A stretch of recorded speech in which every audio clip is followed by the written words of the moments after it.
Next आता है अपना जॉन लॉक। जॉन लॉक के बारे में आपको मैं बताऊं, 17वीं शताब्दी के अंतर्गत जॉन लॉक की जो विचारधारा और दर्शन था वो ये था कि 1688 के अंतर्गत गौरवपूर्ण क्रांति हो चुकी थी। रक्त विहीन क्रांति, बिना रक्त बहाए शासन व्यवस्था के अंतर्गत आमूल चूल परिवर्तन हो जाना। इंग्लैंड एक विश्व का एक ऐसा देश है जिसमें बिना रक्त बहाए, खून बहाए शासन व्यवस्था के अंतर्गत परिवर्तन आ गया था। जॉन लॉक की अगर व्यवस्था को हम लोग देखें तो जॉन लॉक के अंतर्गत जो स्थिति थी और जो परिस्थितियां थी, मानव स्वभाव की जो स्थिति के बारे में जो विस्तृत जो वर्णन किया जॉन लॉक ने, तो उसके बारे में हम लोग देखते हैं प्राकृतिक अवस्था और मानव स्वभाव की जो अवस्था है वो मूल रूप से कैसी थी, इसके बारे में अगर अपन अध्ययन करें तो हम लोग देखेंगे कि जॉन लॉक हॉब्स से थोड़ा सा हट करके आता है। ये निरंकुश राजतंत्र की वकालत करता है। कौन? हॉब्स। जबकि जॉन लॉक निरंकुश राजतंत्र की वकालत नहीं करके वो सीमित राजतंत्र की वकालत करता है, वो संसद की वकालत करता है, पार्लियामेंट सिस्टम की वकालत करता है।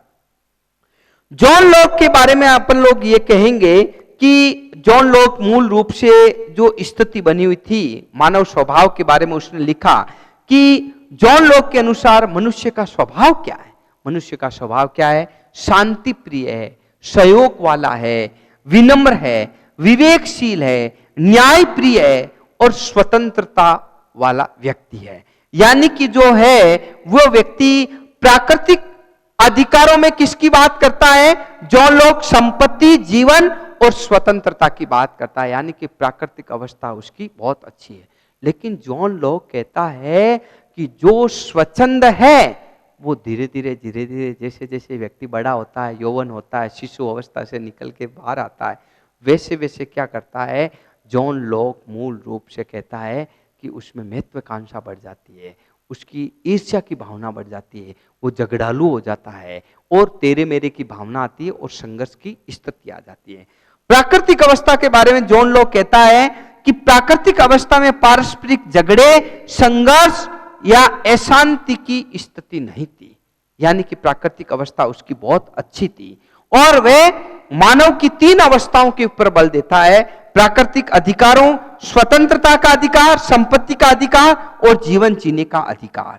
लेकिन वो कहता है कि ये अवस्थाएं चिरकाल तक स्थायी नहीं रहती है। इन अवस्थाओं में क्या होता है? कहीं न कहीं पर इसके अंतर्गत जो है आपस में मन मुटाव आ जाता है, ये अवस्थाएं भंग हो जाती है, ये व्यवस्थाएं। तो ऐसी स्थिति में जॉन लॉक ने कहा कि सामाजिक समझौता सिद्धांत, सोशल कॉन्ट्रैक्ट करना पड़ा और लोक ने 2 समझौते किए हैं, एक सामाजिक समझौता और एक सरकारी समझौता। तो सामाजिक समझौता से सिविल सोसाइटी का निर्माण होता है और इसलिए सरकारी समझौते से क्या होता है? राज्य की संप्रभुता का निर्माण होता है। तो ऐसी स्थिति में लोक के प्राकृतिक अधिकारों की हम लोग बात करें तो उसने कहा कि जीवन जीने का अधिकार, संपत्ति का अधिकार और स्वतंत्रता का अधिकार, ये जीने के लिए उसने समझौता किया और अपने सारे अधिकार किसको दे दिए? एक व्यक्ति को दे दिए। और ऐसी स्थिति के अंतर्गत जॉन लॉक एक महान उदारवादी विचारक था जिसने मूल रूप से जो सारे अधिकार है वो राज्य और जनता के बीच में आपस में सोशल कॉन्ट्रैक्ट किया, एक सामाजिक समझौते का निर्माण किया। लेकिन उसके पश्चात जो स्थिति आती है वो हम लोग देते हैं राज्य की उत्पत्ति के बारे में, वो आता है रूसो। रूसो की स्थिति आप लोग देखिए। रूसो ने जो उत्पत्ति की वो 1712 से लेकर के उसने जो स्थिति दी थी वो 1778 तक दी थी। तो रूसो मूल रूप से क्या है कि फ्रांस का रहने वाला था। जॉन लॉक और हॉब्स इंग्लैंड के रहने वाले थे और रूसो ने जो विचारधाराएं दी, क्योंकि तत्कालीन परिस्थितियों के अंतर्गत जो 78 की मैं बात करा रहा हूं और 1789 के अंतर्गत आपको मैं बताऊं फ्रांस में क्रांति हुई जिसमें समानता, स्वतंत्रता और भ्रातृत्व का नारा बुलंद हुआ था। तो ऐसी स्थिति के अंतर्गत जो रूसो की विचारधारा थी, सोशल कॉन्ट्रैक्ट, उसके बारे में अगर अपन अध्ययन करें तो आप लोग देखेंगे कि रूसो का मानव स्वभाव कैसा था, मानव के बारे में उसने क्या कहा। उसने कहा कि आदिम अवस्था के अंतर्गत मानव क्या था, जिसमें कोई तनाव नहीं था।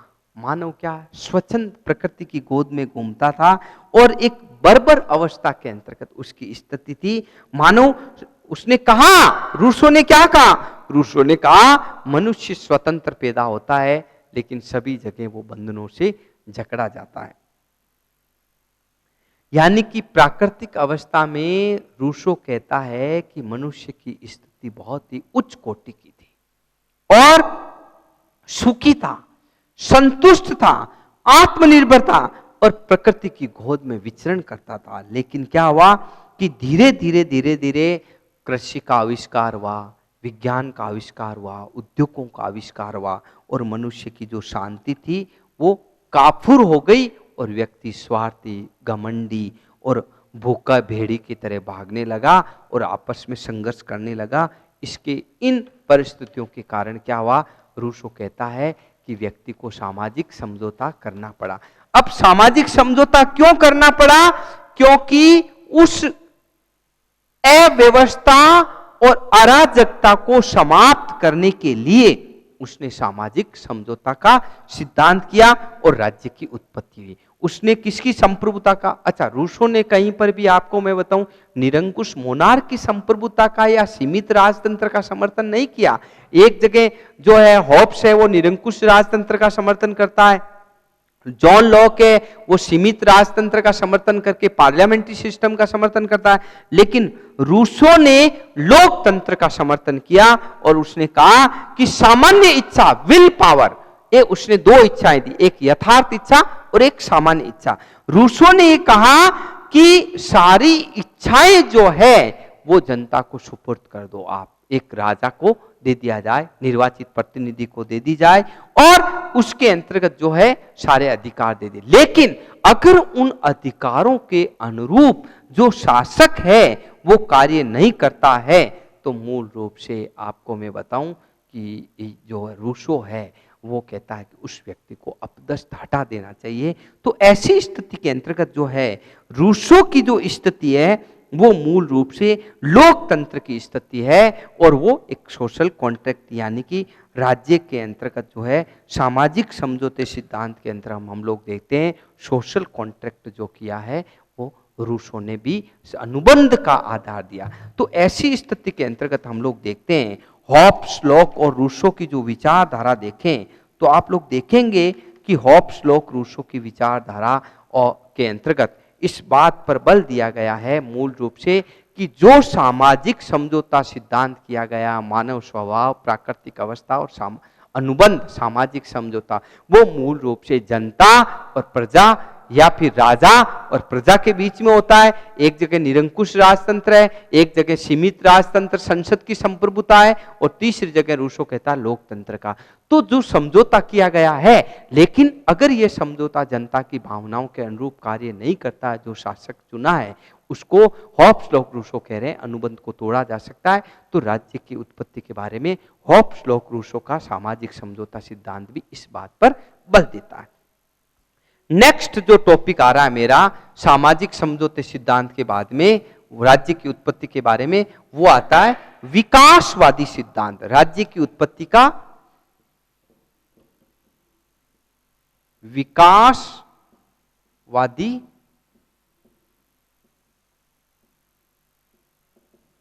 सिद्धांत। देखिए विकासवादी सिद्धांत ये कह रहे हैं कि राज्य की उत्पत्ति कैसे हुई, कब हुई, क्या प्रमाण है। कुछ लोग कह रहे हैं देवीय सिद्धांत, पितृसदात्मक, मातृ सिद्धात्मक, सामाजिक समझौता। विकासवादी सिद्धांत के विद्वान लोग ये कह रहे हैं कि राज्य की उत्पत्ति एक दिन में नहीं हुई है, बल्कि ऐतिहासिक परमाणु के आधार पर धीरे धीरे विकास के परिणाम से हुई है। उन्होंने कहा कि जिस प्रकार जन्म के समय बच्चा जन्म लेता है शिशु अवस्था में, और वो युवा और प्रौढ़ कब बन जाता है एक बच्चा, ये किसी को पता ही नहीं चलता है। छोटा बच्चा है शिशु की अवस्था में, और धीरे धीरे धीरे धीरे बड़ा कब हो जाता है, उसकी दाढ़ी मूंछ कब आ जाते हैं, पता ही नहीं चलता है। विकासवादी सिद्धांत के लोग ये कहते हैं कि राज्य की उत्पत्ति एक दिन में नहीं हुई है, राज्य की उत्पत्ति धीरे धीरे विकास का परिणाम है। और वो जिस प्रकार शरीर के अंगों का विकास होता है, छोटे बच्चे के छोटे हाथ होते हैं, छोटे कान होते हैं, नाक होता है, गला होता है, और वो बड़ा होते होते उसके सारे बॉडी के अंग पार्ट्स बढ़ जाते हैं, उसी प्रकार राज्य का धीरे धीरे विकास हुआ है, राज्य का निर्माण हुआ है। यानी कि राज्य का विकास कैसे हुआ, क्रमिक विकास का परिणाम है।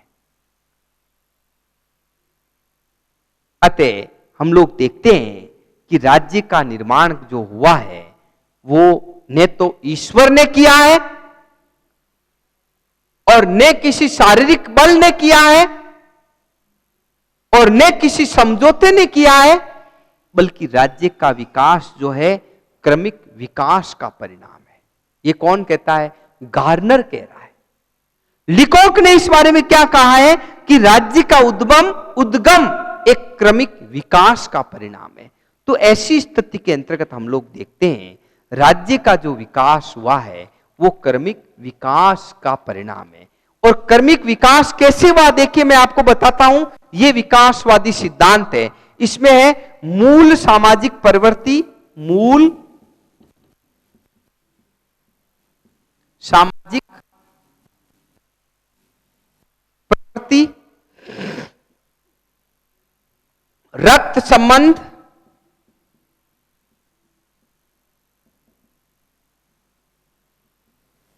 रक्त संबंध के बाद में आता है धर्म,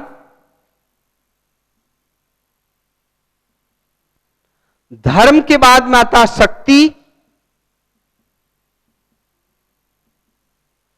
और शक्ति के बाद में आता है आर्थिक गतिविधियां,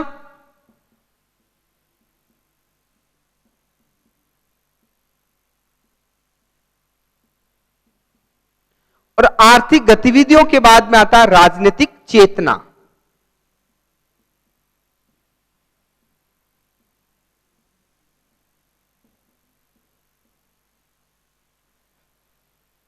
विकासवादी सिद्धांत का जो विकास हुआ है इन परिस्थितियों के कारण हुआ है। सामाजिक संस्थाओं की भांति ही भी राज्य का विकास इस तरह से हुआ है। सामाजिक प्रवृत्ति के बारे में देखें कि राज्य के विकास में मानव की सामाजिक प्रवृत्ति का महत्वपूर्ण योगदान रहा है।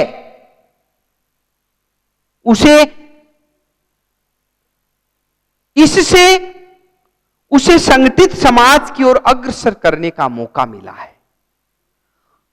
अरस्तु ने क्या कहा, अरस्तु ने कहा कि मनुष्य एक सामाजिक प्राणी है। अगर वह समाज में रहता है, समाज के बिना अगर वह रहता है तो या तो वह पशु है या फिर देवता है।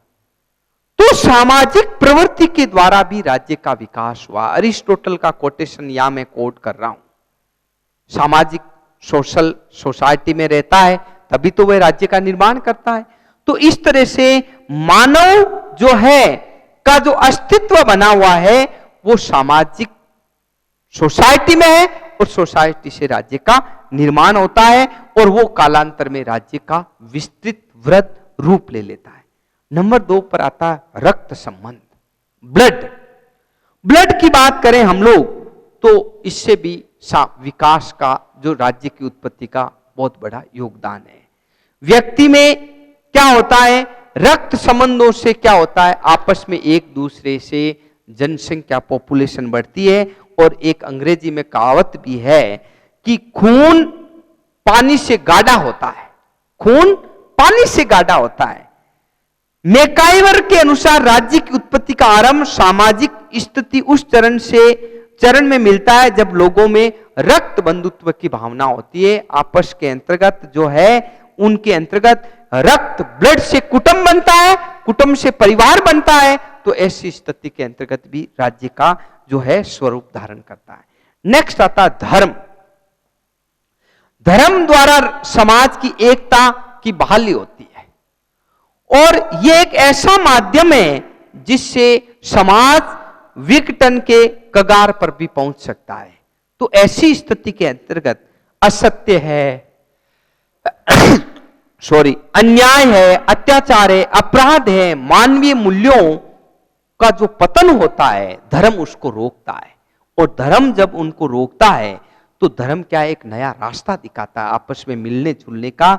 तो ऐसी स्थिति में समाज का विघटन नहीं होता है, और समाज के विघटन नहीं होने से क्या होता है, आपस में धर्म के आधार पर समाज के अंतर्गत एक एकता बनी रहती है, आपस में समन्वय बना रहता है, उससे भी राज्य का निर्माण होता है। नेक्स्ट आता है शक्ति। देखिए, राज्य की उत्पत्ति में शक्ति का भी महत्वपूर्ण स्थान है। जैक्स ने कहा, युद्ध ने राजा को जन्म दिया। कौन कहता है? जैक्स कहता है, युद्ध ने राजा को जन्म दिया। मानव सभ्यता के विकास के साथ ही हम लोग देखते हैं कि कुछ लोग संतुष्ट होते हैं और कुछ लोग असंतुष्ट होते हैं। तो ऐसी स्थिति के अंतर्गत आपको मैं बताऊं कि संघर्ष होते हैं, तनाव होता है, लड़ाई होती है, और शक्तिशाली व्यक्ति के नेतृत्व को स्वीकार कर लिया जाता है। तो ऐसी स्थिति के अंतर्गत जो है शक्ति भी, मैं आपको बताऊं, विकास का परिणाम है। नेक्स्ट आता आर्थिक गतिविधियां। और आर्थिक गतिविधियों के बारे में मैं आपको यह कहना चाहूंगा कि आर्थिक गतिविधियां भी जो है, जब आदान प्रदान होता है आर्थिक गतिविधियों के द्वारा, तो उससे भी आपको मैं बताऊं राज्य का निर्माण होता है। क्योंकि लेन देन होगा आर्थिक गतिविधियों के द्वारा, आपस में जो है सौदेबाजी होगी, तो उससे भी राज्य का जो है आर्थिक विकास होता है। और इससे भी मैं आपको बताऊं जो है मूल रूप से विकास का परिणाम होता है। और लास्ट आता राजनीतिक चेतना। सतत, प्रोफेसर लास्की ने क्या कहा है? सतत जागरूकता ही स्वतंत्रता का मूल्य है। जब लोगों में राजनीतिक चेतना जागृत होगी, जब लोगों के अंतर्गत जो है राजनीतिक भावनाएं जागृत होगी, तो उससे भी आपका विकासवादी सिद्धांत कह रहा है कि राज्य की उत्पत्ति हुई है। तो ऐसी स्थिति के अंतर्गत हम लोग देखते हैं कि इन सिद्धांतों के द्वारा भी राज्य की उत्पत्ति हुई है और विकास का राज्य परिणाम है। नेक्स्ट जो मेरा टॉपिक आ रहा है वो आ रहा है, ये तो राज्य की उत्पत्ति के मैंने आपको सिद्धांत समझाए। अब नेक्स्ट जो टॉपिक आ रहा है वो आ रहा है संप्रभुता। देखिए, संप्रभुता क्या है? संप्रभुता बहुत बढ़िया टॉपिक है। संप्रभुता, संप्रभुता के बारे में अगर अपन अध्ययन करें तो ये क्या है, इसका निर्माण कैसे हुआ, इनके बारे में अगर अपन अध्ययन करें तो आप लोग देखेंगे कि संप्रभुता की उत्पत्ति कैसे हुई, कैसे निर्माण हुआ। संप्रभुता क्या है? मैंने कल आपको समझाया था। राज्य की उत्पत्ति के 4 तत्व हैं: जनसंख्या, भूभाग, सरकार और संप्रभुता। जिसमें सबसे बड़ा अगर कोई आवश्यक तत्व है तो वो है संप्रभुता। अगर किसी भी देश के पास में या राज्य के पास में संप्रभुता नहीं है तो वो राज्य नहीं कहलाएगा।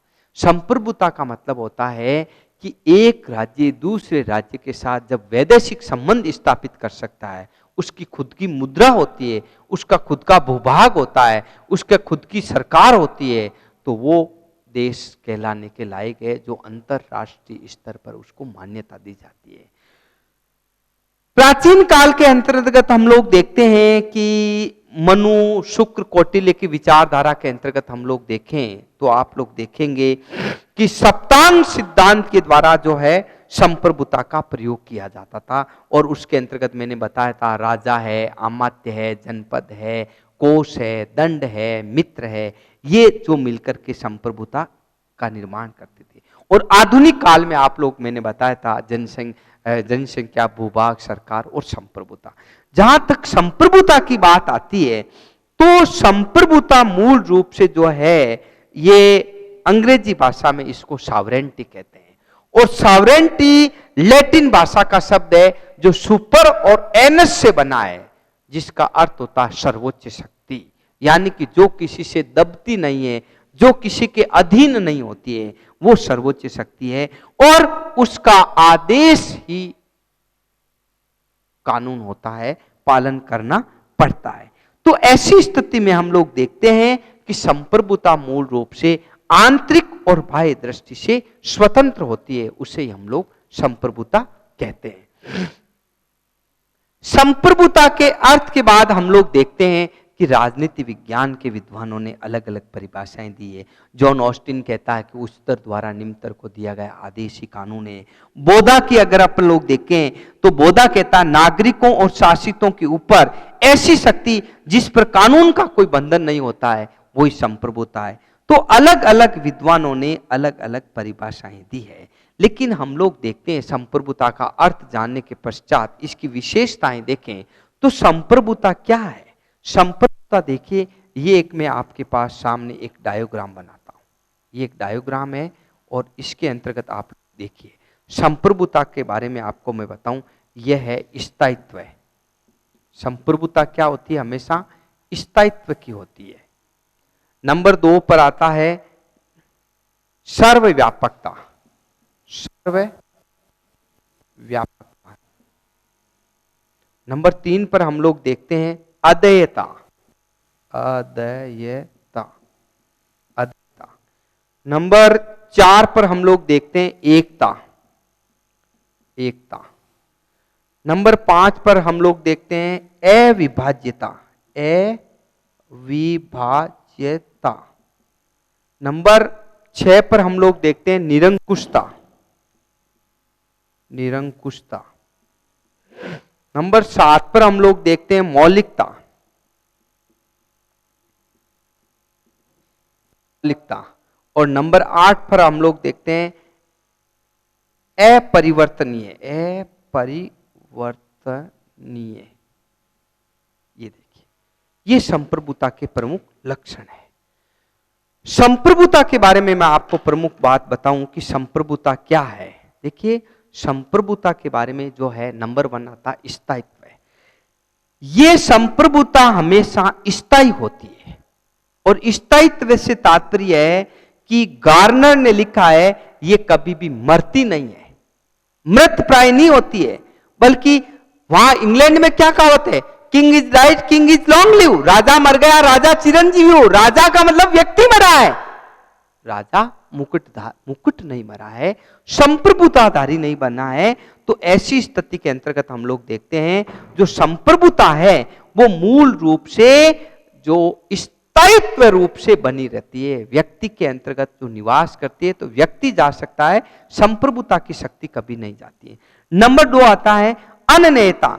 अनन्यता से तात्पर्य है कि जिस प्रकार एक मियान में 2 तलवार नहीं रह सकती, एक तलवार रह सकती है, उसी प्रकार एक व्यक्ति संप्रभु होगा, 2 व्यक्ति नहीं होगा। अनन्यता मतलब जो है अनन्यता का मतलब ये हो गया एक व्यक्ति ही रहेगा, दूसरे व्यक्ति को उसके पद पर शक्ति नहीं दे जाएगी। तीसरा आता सर्वव्यापकता। और सर्वव्यापकता का मतलब होता है संप्रभुता सर्वव्यापी है। राज्य की सीमा में रहने वाले प्रत्येक व्यक्ति को उसका आदेश निर्देश कानून मानना पड़ेगा। ऐसी स्थिति के अंतर्गत हम लोग देखते हैं कि संप्रभुता जो है सर्वव्यापक है। नंबर 4 पर आता अद्वैता। और अद्वैता से तात्पर्य यह है कि जो संप्रभुता है वो मूल रूप से जिस प्रकार मनुष्य का व्यक्तित्व अद्वय है, वह किसी दूसरे को नहीं दे सकता, उसी प्रकार राज्य की संप्रभुता अन्य व्यक्ति को नहीं दी जा सकती। यानी कि राज्य की संप्रभुता है वो राज्य से पृथक नहीं हो सकती, बल्कि मूल रूप से जो है राज्य के अंतर्गत निवास करेगी। और नेक्स्ट आता है एकता। एकता जिस प्रकार मानव शरीर के अंतर्गत सभी अंगों के अंतर्गत आपस में एकता है, फंक्शन सारे अंग एक करते हैं, उसी प्रकार जो है संप्रभुता जो मूल रूप से सब मिलकर के आपस के अंतर्गत एकता विद्यमान रहती है और वो अहस्तांतरणीय है और उसके समक्ष कोई भी। और नेक्स्ट जो आ रहा है हमारे सामने बिंदु, वो आ रहा है संप्रभुता के बारे में, वो निरंकुशता। और निरंकुशता का तात्पर्य यह है कि संप्रभुता जो है सर्वोच्च है, उसे कोई चैलेंज नहीं कर सकता, उसे कोई हटा नहीं सकता। और लास्ट पॉइंट है मौलिकता। मौलिकता का मतलब यह है कि संप्रभुता जो भी है वो मौलिक रूप है, उसे कोई दूसरों के द्वारा उधार ली गई चीज नहीं है, बल्कि अपने आप में एक स्वतंत्र है। तो ऐसी स्थिति में संप्रभुता का महत्व बना है। लेकिन अब हमारे सामने क्वेश्चन ये आता है कि संप्रभुता के जो काइंड ऑफ सॉवरेंटी, संप्रभुता के प्रकार, किस तरह की संप्रभुता है, मैं आपको बताता हूं। 2-4 बातें बताता हूं बच्चों।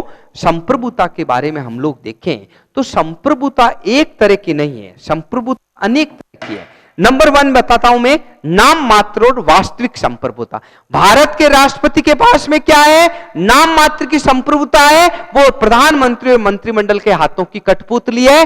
जबकि प्रधानमंत्री और मंत्रिमंडल के पास में क्या हो गई? वास्तविक संप्रभुता हो गई। तो वो संवैधानिक प्रधान बना हुआ है, उसके पास में वास्तविक शक्तियां नहीं होती है। दूसरा आता है संवैधानिक संप्रभुता। संवैधानिक संप्रभुता का मैंने आपको बताया था कि जैसे भारत का राष्ट्रपति है या इंग्लैंड का राजा है, वो संवैधानिक संप्रभुता का प्रतीक बना हुआ है। नेक्स्ट आता है राजनीतिक संप्रभुता। राजनीतिक संप्रभुता का तात्पर्य है कि प्रधानमंत्री के अंतर्गत जनता ने जो संप्रभुता दी है, जनता के द्वारा निर्वाचित है, प्रत्यक्ष रूप से है या अप्रत्यक्ष रूप से, वो राजनीतिक संप्रभुता है। और नेक्स्ट आता है लौकिक संप्रभुता। जनता के द्वारा दी गई संप्रभुता को हम लौकिक संप्रभुता कहेंगे। और लास्ट आता है कानूनन संप्रभुता। जो कानून के द्वारा संप्रभुता दी गई है वो कानूनन संप्रभुता है। अब नेक्स्ट इसके अंदर बच्चों पॉइंट आ रहा है वो जॉन ऑस्टिन का संप्रभुता सिद्धांत। जॉन ऑस्टिन ने एक बहुत अच्छी बात कही थी और वो बच्चों में बताता हूं, उच्चतर द्वारा निम्नतर को दिया गया आदेश ही कानून है। तो ऐसी स्थिति के अंतर्गत जॉन ऑस्टिन ने जो विचारधारा दी, उच्चतर द्वारा निम्नतर को दिया गया आदेश ही कानून है, तो उसने जो फंडे दिए हैं वो ये दिए हैं कि संप्रभुता क्या होनी चाहिए? संप्रभुता राज्य का एक आवश्यक तत्व है, राज्य का आवश्यक तत्व है, जॉन ऑस्टिन ने कहा है। नंबर 2 पर उसने कहा है संप्रभुता निश्चित है, वो कहीं हस्तांतरित नहीं की जा सकती। नंबर 3 उसने जो बात बताई सर्वोच्च है, संप्रभुता क्या है? सर्वोच्च है। नंबर 4 संप्रभुता आज्ञाकारी है, आज्ञाकारी है। नंबर 5 उसने जो बात कही है कि संप्रभु का आदेश ही कानून है, आदेश ही कानून है। किसका? संप्रभु का आदेश ही कानून है।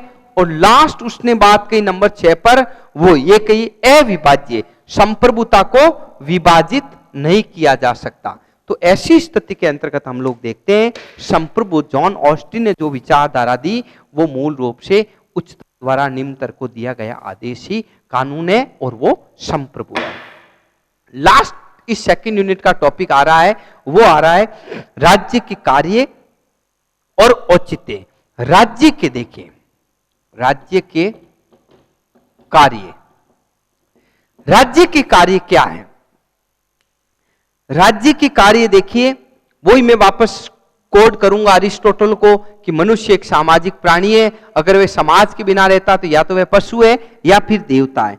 तो राजनीति विज्ञान के अंतर्गत राज्य का आधुनिक क्षेत्र के अंतर्गत हम लोग देखते हैं वो कार्य आज विस्तृत और व्यापक है। राज्य साध्य है या साधन है? व्यक्ति साध्य है या साधन है? यानी कि राज्य के बिना व्यक्ति का कोई अस्तित्व नहीं है। मनु और कौटिल्य की बात करें तो राज्य में राजा को सर्वोच्च शक्तिशाली बनाया। जॉन लॉक ने जो है, हॉब्स लॉक ने सामाजिक समझौते के द्वारा राज्य को, और आधुनिक काल में आप लोग देखते हो आज राज्य को एक लोक कल्याणकारी राज्य का स्वरूप दिया गया। तो ऐसी स्थिति के अंतर्गत हम लोग देखें कि राज्य के बिना व्यक्ति के व्यक्तित्व का विकास संभव नहीं है। और इसके लिए उन्होंने क्या कहा कि राज्य क्या क्या कार्य करता है? राज्य बाह्य आक्रमणों से रक्षा करता है, राज्य आंतरिक शांति व्यवस्थाएं बनाए रखता है, राज्य का जो मूल कार्य है औचित्य आधुनिक काल के अंतर्गत वेलफेयर स्टेट, भाई लासा फेर के हम लोग बात नहीं कर रहे हैं, हम लोग वेलफेयर स्टेट की बात कर रहे हैं। तो राज्य जो है बाह्य आक्रमणों से जनता की रक्षा करता है। नंबर 2, आंतरिक शांति व्यवस्था बनाए रखता है, न्याय व्यवस्था को सुचारू रूप से चलाता है, सार्वजनिक शिक्षा प्रदान करता है, सार्वजनिक स्वास्थ्य हेल्थ डेवलपमेंट प्रोग्राम को ऑपरेट करता है। तो ये क्या है? ये वेलफेयर स्टेट है। और बेसहारा जो अनाथ है, जो बेसहारा है, जो गरीब है, उनकी रक्षा कौन करता है? राज्य करता है। ये अमीर लोग पैसे कमाने वाले रक्षा नहीं करते हैं, ये अपने बिजनेस की सोचते हैं। लेकिन जो गरीब तबके के लोग हैं, मनोरंजन के साधन उपलब्ध कराता है, पार्क डेवलप कराना है, पिक्चर हॉल बनाना है, या कहीं पर झूले लगाना है, या सड़क डेवलपमेंट करनी है, या रोड लाइटें लगानी, ये किसका काम है? ये राज्य का काम है। राज्य समाज के अंतर्गत आर्थिक विषमता को अंत करता है, जो गरीब और अमीर के बीच खाई बनी हुई है। इसीलिए तो आज भारत के अंतर्गत संपत्ति के अधिकार को, जो फंडामेंटल राइट्स के अंतर्गत 7वां मौलिक अधिकार था, उसको हटा दिया गया है। राज्य कभी भी ऊंच नीच की भावनाएं नहीं रखता है। राज्य हमेशा सभी व्यक्तियों को रोटी, कपड़ा और मकान की व्यवस्था करता है। मैं एक बहुत बढ़िया पॉइंट बताता हूं आपको राज्य की राजनीति के अंतर्गत। आज आप लोग देखिए कि राज्य के द्वारा गरीब जो श्रमिक लोग हैं, उनकी रक्षा के लिए महात्मा गांधी नरेगा योजना संचालित हो रहा है। मनरेगा, और मनरेगा का मूल उद्देश्य क्या है? श्रमिक वर्ग को रोजगार प्रदान करना, उनके हितों की रक्षा करना, रोटी, कपड़ा, मकान उपलब्ध कराना। तो राज्य मूल रूप से श्रम व्यवस्था के अंतर्गत भी सुधार करता है। और एक राज्य का जो मूल कार्य आता है सामाजिक न्याय की स्थापना करना, यानी कि जो आर्थिक विषमताएं फैली हुई है, राज्य उनको सामाजिक न्याय प्रदान करता है। और लास्ट पॉइंट बोलता हूं, राज्य के द्वारा फंडामेंटल राइट्स, मौलिक अधिकार, इक्विलिटी और फ्रीडम, सभी व्यक्ति को जो है समानता और स्वतंत्रता का विकास करता है। तो ऐसी स्थिति के अंतर्गत राज्य का मूल रूप से आधुनिक काल के अंतर्गत जो वेलफेयर स्टेट है, व्यक्ति के व्यक्तित्व का विकास करने के लिए राज्य आवश्यक परिस्थितियों का निर्माण करता है। Thank you.